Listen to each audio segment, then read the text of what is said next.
Z transformers the formula x of n z of t I z t ಅಂದರೆ inverse z transform x of z is equal to summation of n is equal to minus infinity to infinity x of n z of minus n ಅಂದರೆ ಏನು ಅಂದರೆ ಈಗ ಇದು transformer ಅಂದ್ಕೊಳ್ಳೋಣ ನಿಮ್ಮ z transformer because Z transformers can be unilateral and bilateral.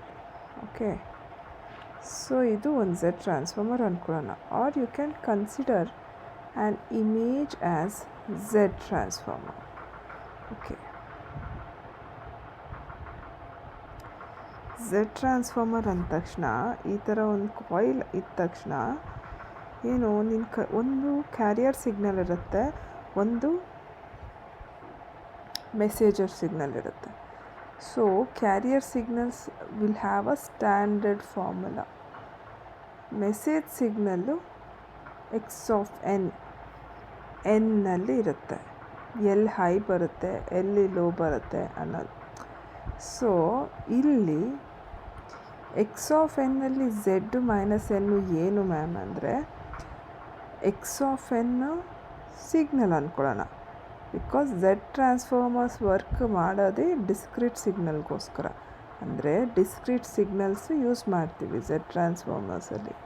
Discrete signal ಅಂದರೆ ಏನು? Discrete signal ಅಂದರೆ time continuous ಆಗಿರಲ್ಲ. ಈ ಥರ ಇರುತ್ತೆ.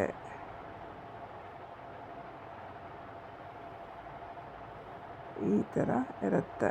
ಇದು 1 2 3 4 5, ಇದು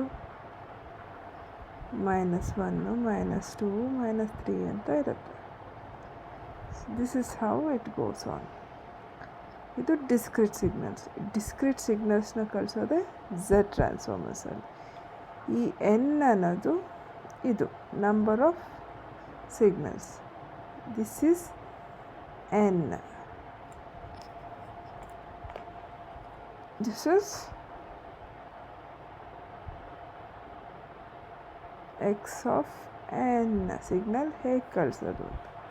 ಸೊ ಈಗ ನಾವು ಆರ್ ಅನ್ನೋದು ಏನಕ್ಕೆ ಬಂತು ಇಲ್ಲಿ ನೋಡಿ. ಆರ್ ಇಲ್ಲಿ ಡಬ್ಲ್ಯೂ ಅಂತಿದೆ. ಆರ್ ಅಂದರೆ ಏನು? Magnitude of the signal. W ಅಂದರೆ ಒಮೇಗಾ. ಒಮೇಗಾ ಅಂದರೆ ಏನು? ರೆಸಿಸ್ಟೆನ್ಸ್. ರೆಸಿಸ್ಟೆನ್ಸ್ ಅಂದರೆ ಏನು? ನಾವು ಏನಾದರೂ ಮಾಡಬೇಕಾದ್ರೆ ನಮ್ಮನ್ನು ಯಾರಾದರೂ ತಡಿತಾರಲ್ಲ, ಅದನ್ನು ರೆಸಿಸ್ಟೆನ್ಸ್ ಅಂತಾರೆ. ಸೊ ಅದೇ ರೀತಿ ಒಂದು ಕಾಯಿಲಲ್ಲಿ ಸಿಗ್ನಲ್ ಕಳಿಸಿದ್ಮೇಲೆ ಒಂದು ಮ್ಯಾಗ್ನಿಟ್ಯೂಡ್ ಜನ್ರೇಟ್ ಆಗುತ್ತೆ, ಪವರ್ ವಿತ್ ಮ್ಯಾಗ್ನಿಟ್ಯೂಡ್ ಜನ್ರೇಟ್ ಆಗುತ್ತೆ. ಆ ಪವರ್ ವಿತ್ ಮ್ಯಾಗ್ನಿಟ್ಯೂಡ್ ಜನ್ರೇಟ್ ಆಗೋದನ್ನೇ ಈ ಥರ ಆರ್ ಮತ್ತು ಒಮೇಗಾ ಅಲ್ಲಿ ಡಿಫೈನ್ ಮಾಡ್ತಾರೆ.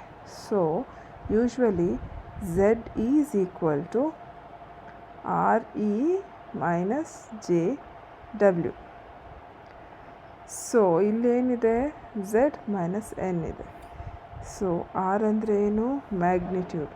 ಒಂದ್ಸರಿ ಸಿಗ್ನಲ್ ಕಳಿಸಿದಾಗ ಆ ಮ್ಯಾಗ್ನಿಟ್ಯೂಡು ಜನ್ರೇಟ್ ಆಗುತ್ತಲ್ಲ, ಅದು ಪ್ಲಸ್ ಇ ಅಂದರೆ ಪವರು ಮತ್ತು ಜೋಲ್ಸ್ ಅಂದರೆ ಒಮೇಗಾ. ಓಕೆ, ಇದು ಎಲ್ಲ ಸ್ಟ್ಯಾಂಡರ್ಡ್ ಫಾರ್ಮುಲಾ ಕ್ಯಾರಿಯರ್ ಸಿಗ್ನಲ್ಸಲ್ಲಿ ಇರುತ್ತೆ. ಸೊ ಈಗ ಕಂಟಿನ್ಯೂ ಮಾಡೋಣ. ಹೇಗೆ? You have to solve the problem. ಯಾವ ಥರ? ಬೈಲ್ಯಾಟ್ರಲ್ ಇರುತ್ತೆ, ಯೂನಿಲ್ಯಾಟ್ರಲ್ ಇರುತ್ತೆ. ಬೈಲ್ಯಾಟ್ರಲ್ ಅಂದರೆ ಎರಡೂ ಕಡೆ, like you can receive and you can also transmit. Unilateral ಅಂದರೆ ಜಸ್ಟ್ ಒಂದೇ ಡೈರೆಕ್ಷನಲ್ಲಿ ಕಳಿಸುತ್ತೆ, ರಿಸೀವ್ ಕಳ್ಸೋಕ್ಕಾಗಲ್ಲ. Usually this is called bilateral. So ಇದು ಇಷ್ಟು ಡೆಪ್ಟಾಗಿ ಹೋಗೋದು ಬೇಡ. ಸೊ ನೆಕ್ಸ್ಟ್ ಏನು ಮಾಡೋದು?